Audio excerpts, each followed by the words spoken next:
আজ অতি স্বাস্থ্যকর একটি মাছের রেসিপি করে দেখাবো। খুবই টেস্টি, খুব হালকা পাতলা রান্না করব। এটা ভীষণ উপকারী, তোমরা সবাই জানো। এটা হলো ফলই মাছ, একদম জ্যান্ত। তো ফলই মাছ আমি ভালো করে কেটে বেছে ধুয়ে নিয়েছি। দিয়েছি স্বাদ মতো নুন আর হলুদ, এটা দিয়ে আর একটু লঙ্কার গুঁড়ো দিয়ে আমি ভালো করে মেখে নিয়েছি। এবার কড়াতে কিন্তু আগে থেকে আমি তেল গরম হতে দিয়েছিলাম, দিয়ে আমি এক এক করে মাছগুলো সুন্দর করে ভেজে নেব। তবে হ্যাঁ, এই জ্যান্ত মাছ এটা কিন্তু খুব বেশি কড়া করে ভাজা যাবে না, হালকা ভাজা দিতে হয়। তো হালকা করে আমি ভেজে নিয়েছি। সমস্ত মাছ আমার ভাজা হয়ে গেছে। নিলাম একটুখানি জিরে, এটা ছিল মশলা।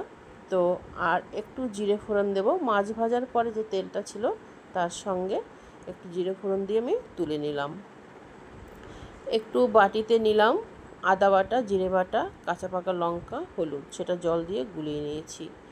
আর এদিকে দিলাম তোমার কাঁচকলা দিয়েই রান্নাটা করব। এবার সেই মশলাটা কিন্তু দিয়ে দিয়েছি।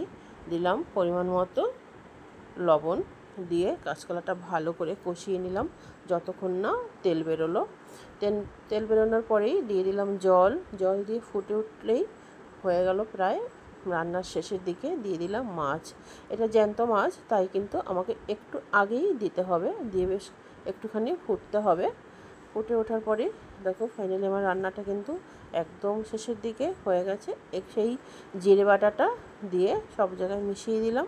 রান্নাটা কিন্তু একদম শেষ। কার কার পছন্দ আমার এই রান্নাটা বলো।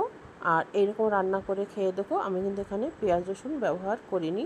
এই মাছটি খেতে খুব সুস্বাদু আর খাওয়া খুব ভালো লাগলে লাইক করো, আর বেশি বেশি কমেন্ট করো। আর নতুন কেউ হয়ে থাকলে অতি অবশ্যই সাবস্ক্রাইব করো।